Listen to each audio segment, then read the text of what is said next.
This is an example of graphical determination of reaction order. Now, a lot of work has been done off screen. We were given concentration versus time data for a reaction.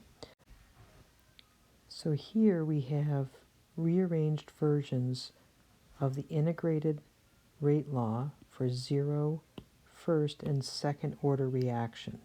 They are rearranged to be in the form of y equals mx plus b.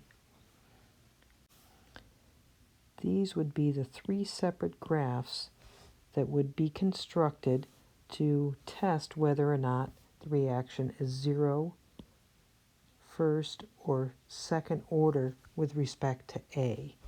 In this case, our straight line was obtained with plotting ln of A versus time.